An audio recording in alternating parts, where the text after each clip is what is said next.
Good morning, PA and Nordo. This is Jake calling from beautiful Canton, Georgia. I think the Vikings should pick up Sean Tucker, running back. He was with the Bucs last year.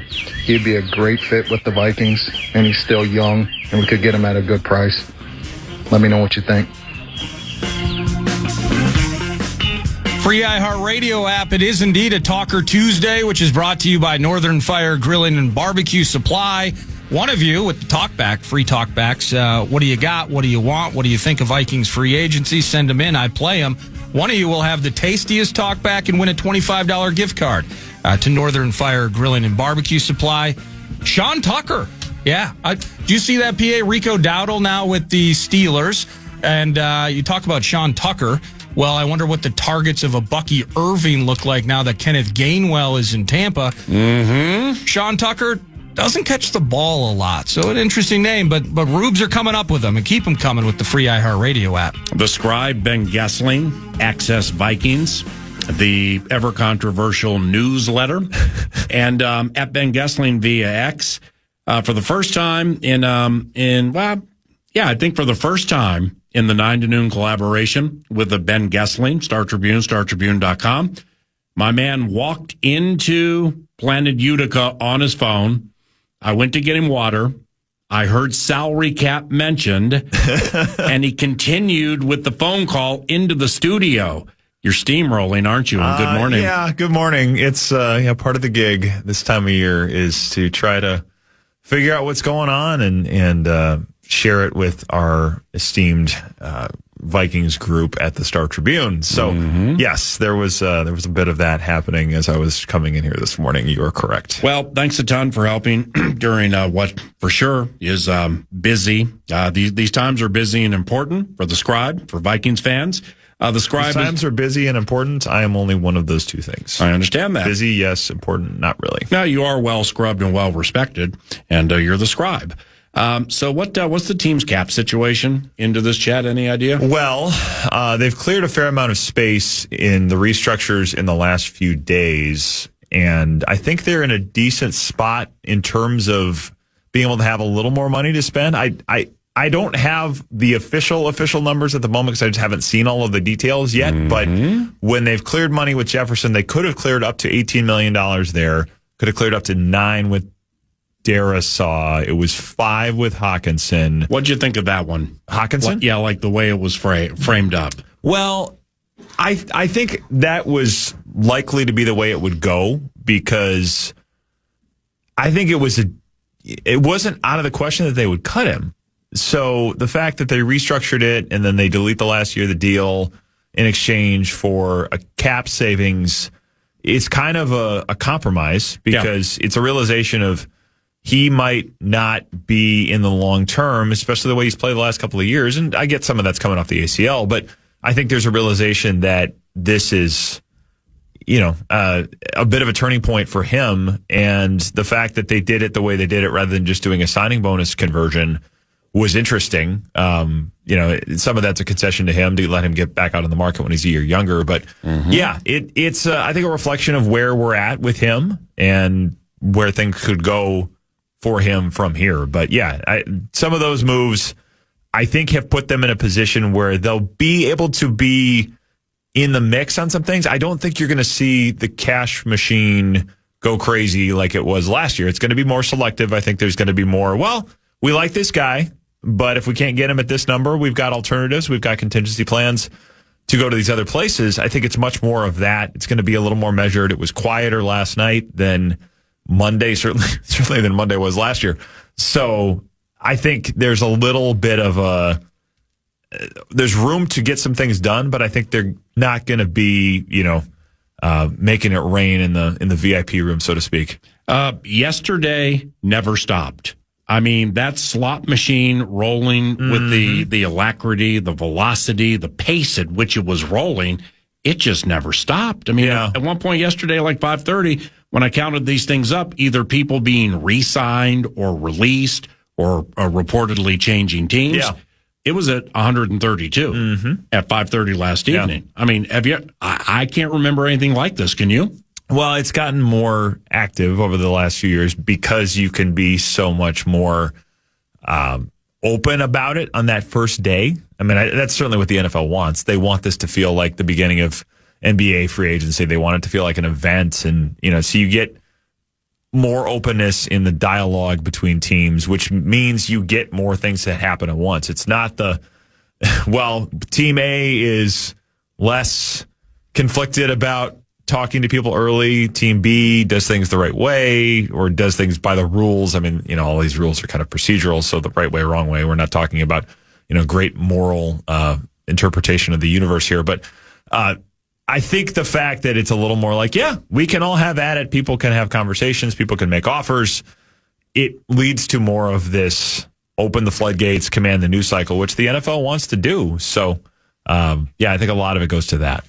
Well, as part of that, are we just creating a situation here? And we got a carpet situation in the other room. So it's good to see you, Ben. Good to see you, too. You took the blind side there. I did. I snuck in. Yeah.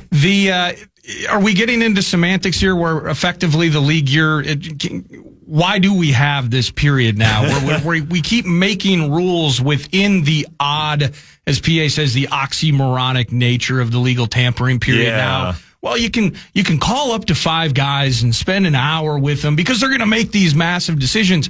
How about the floodgates and the league year just all start on the same day and have at it and stop with the particulars and really creating potential roadblocks for teams to trip up on? Yeah, it is interesting. I think some of that is the league year has existed the way it has for a long time, and that language probably has stayed in the CBA. So, I mean, all of these things get determined by the collective bargaining agreement. Yeah. So all right, you have that, but then I think there are smaller adjustments you make within that. So you're kind of trying to put the old and the new together, or things that can move a little more immediately and things that take a little bit longer time to set up. You're trying to make those match up. I think this is me kind of can I amplify my best it guess at this and see what you think? Sure.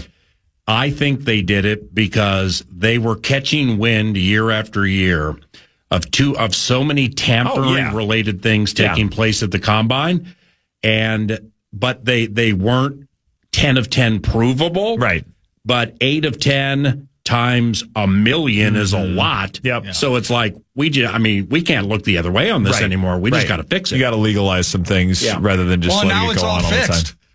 Now there's no tampering at the combine at all. None. It all starts Monday morning. Absolutely. And then, it starts Monday morning at 11, and guys have deals at 11:02. It's amazing how fast those Zoom calls can lead to a deal on a Monday morning, isn't it? Given Vikings head coach Kevin O'Connell's adoration for tight end Johnny Munt. Yeah. When I say, hey, Johnny Munt's available, it probably would be mentally followed by, I always love that one.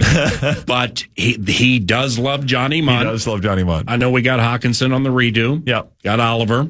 Got Urasek. Got Bartholomew, who didn't play last year. But you got Johnny Munt out there, and he'd be inexpensive. What do you think? He would, and he does love Johnny Munt. I mean, there are a few of these guys, Cam Akers, at the very top of that list, who tend to find their way back to Minnesota because they have the relationship with the coach, with the offensive coordinator, usually from the Rams. That's the case with both of the players we're talking about here. Yeah, if he's available at the right price, which I can't imagine Johnny Munt's going to command too hefty of a salary. He ain't squeezing Briz. No, he's not squeezing Briz. I think it's a possibility. Yeah, I mean they do like Johnny Munt, and apparently an elite barbecue artiste. Really? They think they did something. They did Johnny Munt, Jordan Hicks, and Nordo together, and you got a feast. Now I want him back. Can I get an invite to that? Yeah, I'm I think always invited. They did like a barbecue thing a couple of years ago. I think the tight ends did, and he was driving the bus on that. Apparently, it was quite a good spread. This would be FINA, Fairness in 9 to Noon Act. James Pierre, the corner from Pittsburgh. Yep. The fairness part is I'd never heard of him. Or perhaps I don't recall him from last year in the London game. What's even more surprising here, he's 29 years of age, which means purportedly he's been around for a little bit. Yes. 2-year, $8.5 million deal, $3.5 million guaranteed, $2.5 million signing bonus. That's where we are right now with interlopers, as some would say. James Pierre. I know you went deep diving on him. What do you think? Yeah, I mean, he spent a lot of time in Pittsburgh. I mean, he's been in Pittsburgh for a long time, which, yeah, that level of a run where people kept bringing him back. Obviously, he's a guy that was well liked. I mean, he's playing a lot of special teams, playing a depth role. Those are the types of players that are cheap enough to replace if you're kind of just a guy. So if you're somebody that sticks around at that level, I mean, CJ Ham is very much like this, where if you stick around at that level, where it's not the most expensive thing in the world, like the guaranteed money is not going to keep you on the roster forever, it probably goes to say that you're somebody that coaches respect, somebody that goes about things the right way, that everybody says, yeah, I want this guy in the building. So the fact that he stayed in Pittsburgh that long, playing for Mike Tomlin, I think is generally probably a good indication. Played for Gerald Alexander all of that time in Pittsburgh, and obviously played for Brian Flores briefly when Flores was in Pittsburgh in the 2022 season as well. So there's those connections with those guys. But I think the longevity he had in Pittsburgh to stay around for, I think, 6 years probably speaks to this is a guy that coaches appreciate the approach he takes and somebody you bring in and say this could be an asset to our building. Well, last year on the Oxymoron Monday, big names here, big names there, slot machine rolling. First thing the Minnesota Vikings do, slide in on Isaiah Rodgers. Yes. Which was not an exorbitantly rich deal, but it's not a James Pierre type low deal. Right. And we knew the name of Isaiah Rodgers, and I think Isaiah Rodgers, for the most part, worked out pretty well for the Minnesota Vikings. Do you find it interesting that with this move for the corner James Pierre, where it's league-wide, it's going to be kind of the scribe's version of a non-essential clause, emphasis on the words non-essential. Yeah.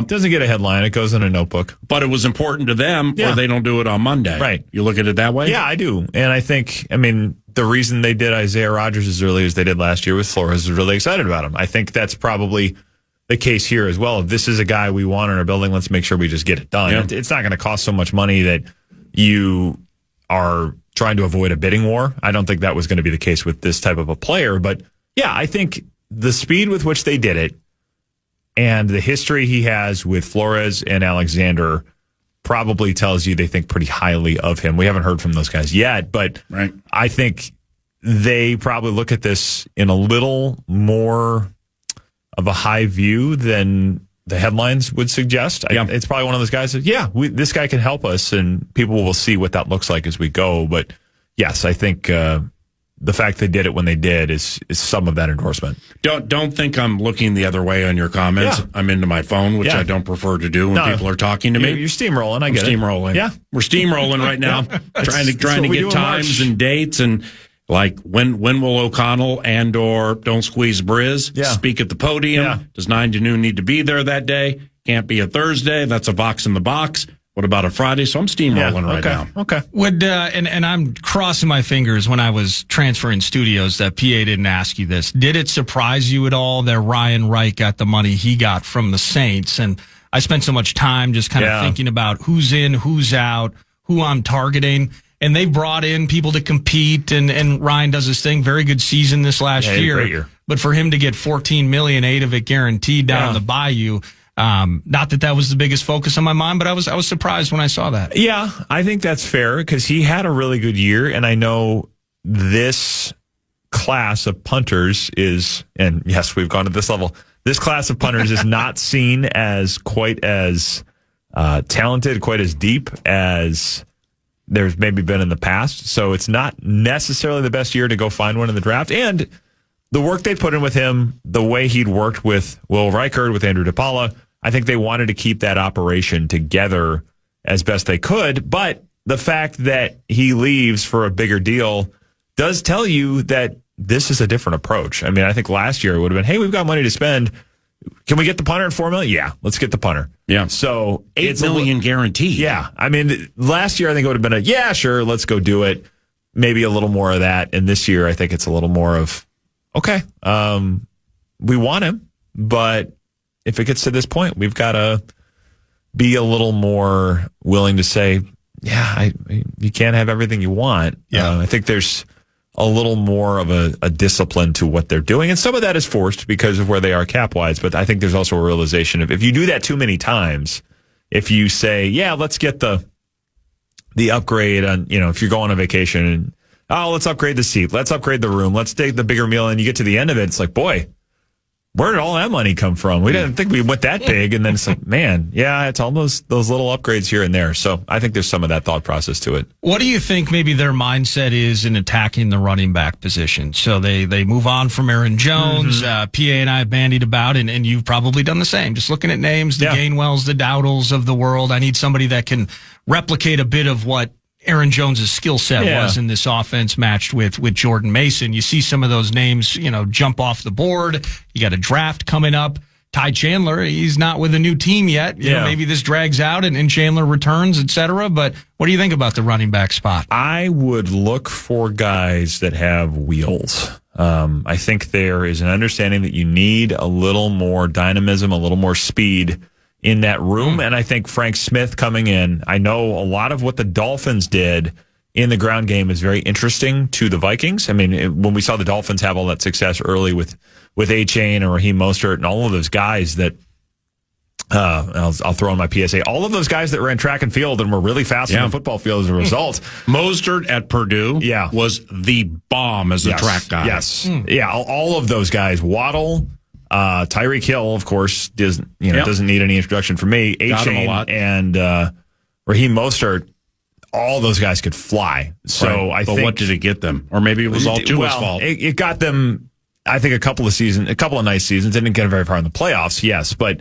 I think there's the thought process of if you can get speed in and then do some of the things schematically that they were doing in the run game, you can make some noise. So, whether that's a running back or whether that's, if there's a quarterback out there that has some athletic ability, that may be on the market tomorrow afternoon, maybe there's some interest in that too. So this can take a little bit of a different approach. And I think a lot of mimicking or borrowing from what Mike McDaniel did in Miami. It's something they're intrigued by. And I know that for sure. Kyler Murray, very, very fast. Kyler Murray conversation talked out 9 to noon in other places. Now we lay in wait until tomorrow.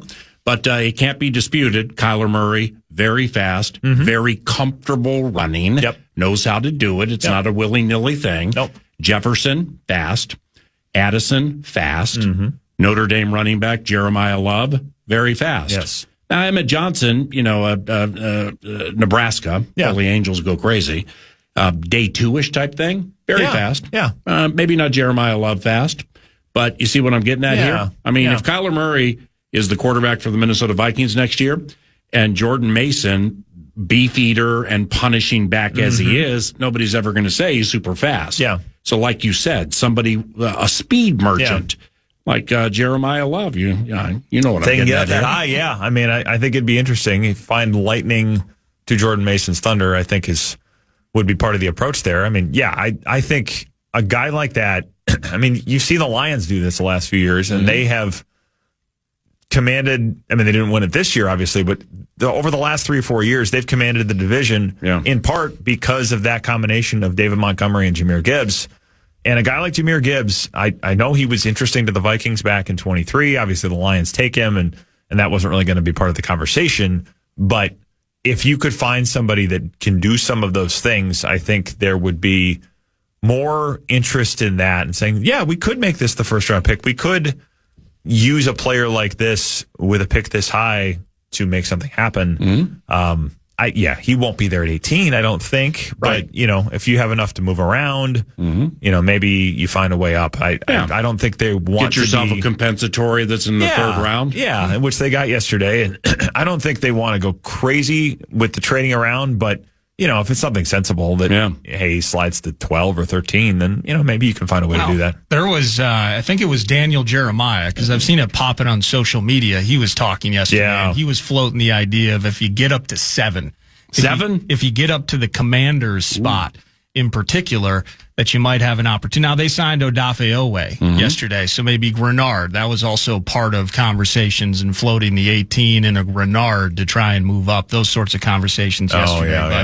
I don't see Love getting out of the top 10. Ben, you seem perplexed right now. Is it because the mind is spinning? Yeah, you're smiling. It's radio. People can't see it. Somewhat. But you seem perplexed because there's so much that's hovering. Mm-hmm. It's not there. Yep. It's hovering, right? There's a lot of that. Did I nail it? Or are you perplexed? Yeah, I mean, there's just a lot of ways complicated right now. There's a lot of ways they could go. And the Grenard thing, we'll probably have some resolution to that in the next few days. The quarterback obviously can go a lot of different ways. I mean, it could be Kyler. It could be somebody who's a little more traditional, maybe a little longer in the tooth, I suppose. Some of those other options are 35 or older. Mm-hmm. But, it's just, I think if it's Kyler especially, it's going to look different. And it's just interesting to think what type of a shift that could become, and what does all this mean for JJ McCarthy is on my mind too. There's a lot of threads to this whole thing that will get reported out. The next 23 minutes into it, you finally smile. Yeah. Holy cow! All right, that's Ben Goessling, covers the Minnesota Vikings in expert fashion for the Star Tribune, StarTribune.com, and at Ben Goessling via X. More on Kyler Murray, some JJ McCarthy, maybe some Grenard. Naylor to the Raiders. Does Addison get a fifth-year option? Bradbury to the Bears. There's so much. Don't leave.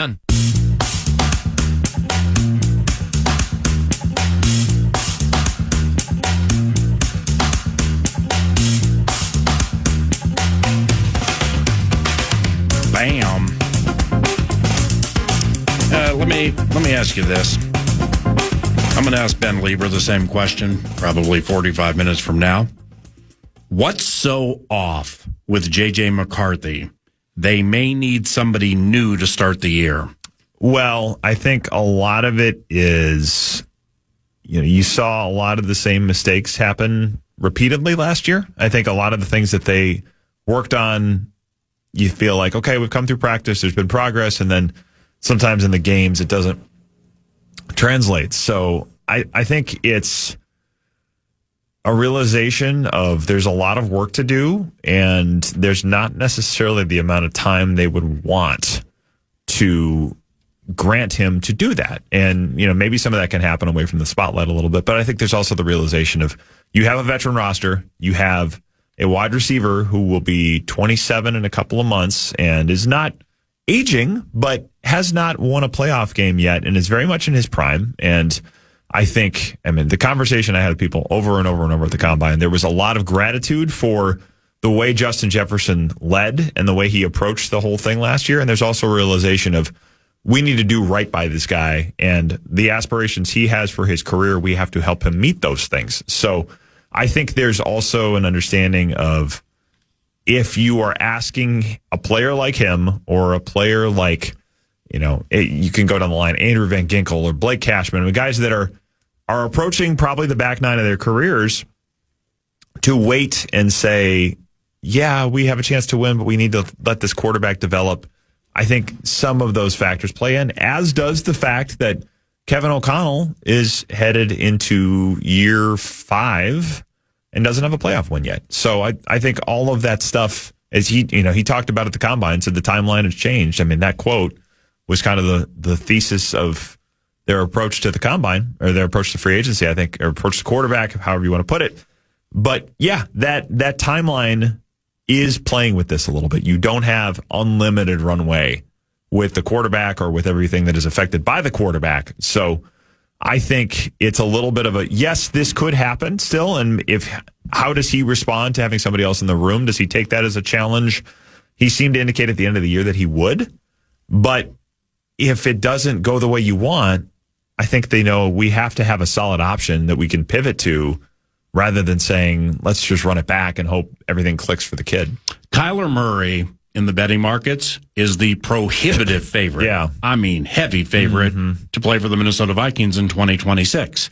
Can't take place until tomorrow at the earliest. Right. Do you believe it's going to happen? I think there's a good chance it does. Yeah. I think there's interest there. I think he realizes the situation with, you're throwing to Jefferson, you're throwing to Addison, you have O'Connell calling plays, you have Josh McCown to work with, Arizona Cardinals legend Josh McCown to work with. Right. You don't have the sounder. I was hoping for that. No! Anyway, That was a cheap shot. He's still got the button bar. Now I got somebody under my feet installing carpet in the studio, so I'm trying to not kick my man. But I can find it for you if you need it. We're good. Vikings fans don't want to hear it anyway. I have it. For Jalen Naylor. The autumn wind is a pirate. That's the best I can do. The autumn wind is a Kubiak. Well, anyway, all of these guys that they would have to work with Kyler Murray, I think is attractive to him. So, yeah, I think there's a good chance that is the maneuver. Mm-hmm. So and you're talking about you want a talented quarterback room. Yeah. Former number 1 pick, who was also a baseball draft pick, has got some talent. You know, we can joke about arm punts. We can joke about mistakes that he's made throughout his career, inadequacies. Can he see over the O-line, et cetera? All those jokes aside, dude's thrown for a ton of yards. He's run for a ton of yards. He's scored a bunch of touchdowns. I am very much in the camp where, save for some sort of, health-related issue. Yeah. How does JJ then become the starter in 2027? Well, I mean, other than just some catastrophic year, all other signs point to you're going to have to pay Kyler Murray. Kyler Murray is going to pay Kyler Murray. Well, but he can be. But that kind of decision is what they're going to have to make a year from now. You get a good year out of him. A year, you're saying? Yeah, and he leaves. No, you'll pay him peanuts this year, which is the low impact, low risk nature. Right, of it. It's right in front of us, fam. But save for a catastrophic season, Kyler's your starter moving forward. Well, I do think what they went through last year, where you rehabilitate a guy and then he gets into free agency and then you watch him win the Super Bowl. I mean, I think that plays into part of this. I think that would be in the back of their minds, yes. Because I know last year, even there was this feeling of you can't have it all with quarterbacks because they cost a lot of money, but there was this we made this run with this guy, and this was before those last couple of games that I remember having these conversations, but when they've gotten him to this point, it's like, and then he's going to go play for somebody else and we get a comp pick? Like, that kind of sucks. So, I do think that would be in the backs of their minds as they would think through. I don't think you're just going to let him go out and hit free agency if he's coming off of a good year again and say, let's go back to JJ at that point. I mean, that's just a clunky fit. So they can sign him for whatever they want, right? This year, yes. Yeah. But we're talking next year. If in the hypothetical that he has a great year, I get it. He goes back on the market. He's in the Sam Darnold situation. Yeah, and then he goes to the New York Jets. They win the Super Bowl, and Lavernius Coles becomes the MVP. Yeah, I always love that one. Yeah, I don't think the people in the league want to watch that happen again. I'm getting at Arizona's paying X amount of dollars. Correct. The Vikings can offset it with whatever they want. Correct. Up to that number. Correct. Yeah, veteran minimum, yeah. So is it guaranteed it's a 1 and a veteran minimum? I mean, could it be something with multiple years and more money? You could, I suppose. That's an interesting thought. I mean, would you do veteran minimum this year and then tack another year onto it to bypass this whole conversation after the season of, well, we're about to send him out in the open market? I had not thought of that. But, I mean, this year makes sense for the vet minimum because the Cardinals are basically paying him to play for you. But the idea that you would tack something on the backside of that. Where else can he play? Very interesting. I'd ask his agent, where else are you going to play? Well, you want to go to the Jets? Yeah. And then you're saying, is that a better option than here? No. Yeah. So, want to go to the Steelers? All right, maybe. Then maybe Rodgers plays here. Yeah. Yeah. Do you want to see what I'm saying? Yeah. Where is your best opportunity? Looking at what you have around you, it's probably here. But I do feel, if I had to bet it, 1 year as close to the minimum as you can get. Yeah, that probably makes the most sense. I think the idea that you just proposed, though, is really interesting. That's why I'm kind of entertaining the thought exercise. I think that'd be a little, in the sensible thing, the straightforward, just get it done, do the 1 year. But yeah, if you could lock in another year, the question would be, would he want to do that? Right. Would he want to say, yeah, if you give me a year at $8 million or whatever, I'm capping myself early. He may say, no, I don't want to do that. See, I think the Vikings hold the majority of the cards in this deal. Yeah. That they can be like, all right, well, where are you going to play? Yeah. Secondly, everybody thinks we don't like this guy, but we can use this guy. Mm-hmm. And there are others out there who will do like if it's Geno Smith or Aaron Rodgers or whomever. the 1 year veteran minimum. Right. And you probably don't have to sweat that skill set next year going to the Jets, winning the Super Bowl, and Lavernius Coles or Anthony Beck becomes the Super Bowl MVP. Yeah. See what I'm saying? Yeah. I mean, yes, there is a situation where if Kyler is saying, where can I kind of set myself up for the second half of my career? This is probably the place to be. I mean, of the possible options on the market, because like the Falcons signed Tua, looks like the Dolphins are getting Malik Willis, so that's done. Cleveland? Yeah, do you like that better? I mean, I would ask him, do you like want to that play better? outside? Right. I mean, no, I would think, that's the other piece of this too, is like Cleveland. You're asking a guy that has not played in cold weather, that is not the biggest dude in the world, to go play outdoor games in December.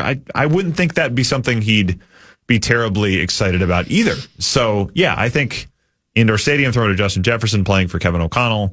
I mean, there's a lot of attractive things about that for a quarterback. Yeah. To make you more complicated. Now, I mentioned earlier Jordan Addison and the fifth-year option. Yeah. I think, is the deadline for that May 1st? Yeah, it's usually like May 1st or May 2nd. It's right after the draft. So early May. Do you think they go that way with Jordan? That's an interesting one because it's an expensive number. 18. Yeah. So, I mean, my inclination would be yes, but it's also like, are you going to work off of that to try to do an extension when you're paying Justin Jefferson and you've had the off the field questions with Jordan Addison that they've had? I mean, that does come into the thinking of, do we want to make a long-term lucrative commitment to a guy? So I would think they'd pick it up, but I say that with an acknowledgement of the complicated nature, shout out the word complicated, of this whole thing with him. You're very complicated yes, right it's now. A very complicated time of the But year. you're smiling again. Yes. Is Jordan Addison, did they see him the way that he's talked about? And maybe this is an impossible. I just wonder if they see him as being as mercurial or as complicated as we do. The thing that happened in LA is totally unacceptable. Yeah. Not really sure just how the whole hubbub happened down at that casino in Florida, but not charged. No criminal prosecution is part of that. There was the London thing. And so on the outset, we're like, man, I don't know if I can rely on this guy. Yeah. 19 touchdowns through his first two, and everything was wonky last year. I get it. On the field, he's every bit worth that fifth-year option. Yeah. I'm curious if inside the building they connect the same dots that I would as a rube outside. Yeah, this is all the question of risk tolerance, right? I mean, you are sitting there looking at these things and saying, how many of these are of a nature that we're like, no, we can't go any further with this? And, how does ownership feel about that? I mean, all of these things are questions that we don't have completely well-defined answers to. But I know in terms of on the field, they feel great about him, and they love what he brings to the offense. They love the ability he has opposite Justin Jefferson. I think they feel like he has given them everything on the field that they wanted from that receiving spot. It's just that question of, do you want to... I mean, I think the other piece of this whole thing long-term is, do you want to pay two guys at that spot? I mean, because you're not going to be paying peanuts for a quarterback forever, and they got to figure out who that is before you decide whether you're going to pay that person. But if you have $35 million a year average locked up in Justin Jefferson for the next few years, do you want to go do that with Addison as well, when there tend to be decent replacement options available in the draft most of the time? So, I mean, that plays into the thinking here too. When the Minnesota Vikings selected, lastly, Michael Juergens. Yeah. All right. There were those within the personnel department who felt in a couple of years he absolutely will be a full-time starter in the NFL. Yep. Well, we've seen Juergens play. We've seen him start. You got Brandel, who has position flexibility. The center situation, Linderbaum over there, something called Cade Mays over there. Yep. Got Ethan Posick, the LSU guy, still available. Like the center spot with what will be probably a new quarterback. Yeah. This is important. I mean, that's why the low-hanging fruit with Garrett Bradbury is he gets pushed back by big defensive tackles. Cool. Ben Johnson traded for him in about 5 seconds after Drew Dahlman left. Why? Just remember the conversations we had background-wise when Bradbury was hurt and Schlopman was the center. Yeah. It's Schlopman finally got up to speed with Cousins on what goes into the 1 and 1A of the quarter.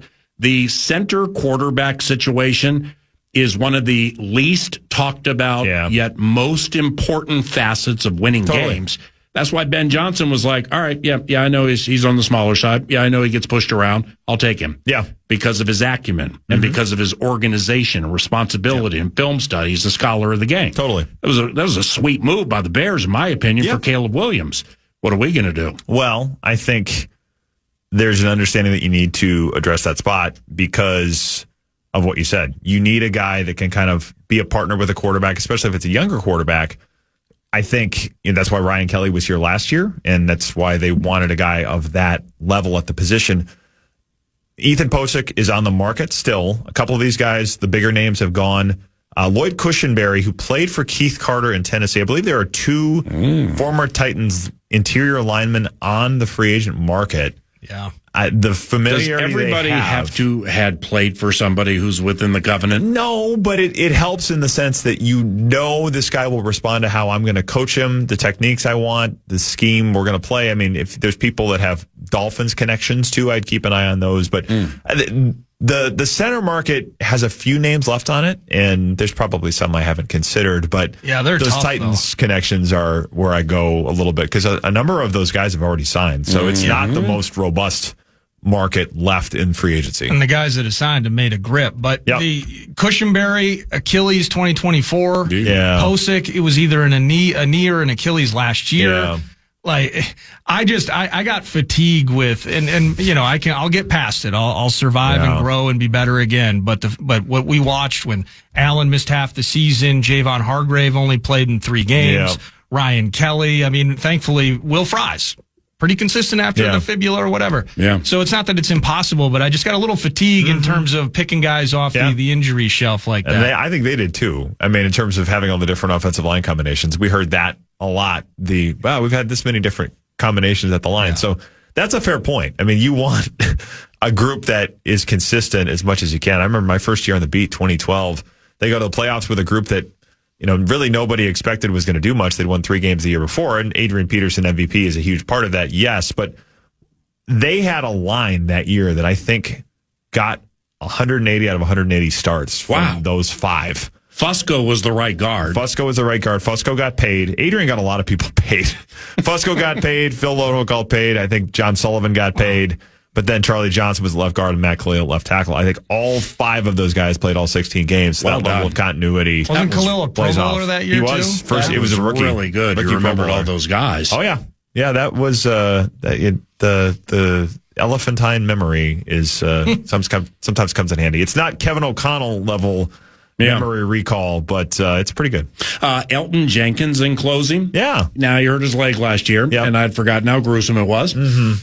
So I'm like, Elton Jenkins, okay. I mean, Packer fans with whom we work here, they got negative on him before he got hurt. I'm like, all right, well, I mean, Elton Jenkins is a baller. They changed his position. He was one of the better guards in the NFL. Yeah. They had to change his position to center. Seemed to be doing okay for me. Yeah. Then you read into that leg injury. Holy cow. Yeah. Fracture. Ankle ligaments tied into it. I got to draw lines for Elton Jenkins now, sadly. That's the problem. Because otherwise, you'd say, because he was really good in Green Bay and showed he could play a number of different spots, which is always valuable as well. But a guy that, you wouldn't be talking about him as a swing lineman. You'd be talking about him as a starter if you felt okay about the health. Yeah. And that injury, that's one where you'd say, we got to be pretty clear on this before we go down that road. You're the best, and I know you're busy. Thank you very much for sharing the complication and the precarious nature of free agency with 9 to Noon. At Ben Goessling VX, best place to follow him to learn about the podcasting, the newsletter, the stories, and much more. Have a good day. You too, man. Thanks. The Scribe, 9 to Noon. Back after this. Man.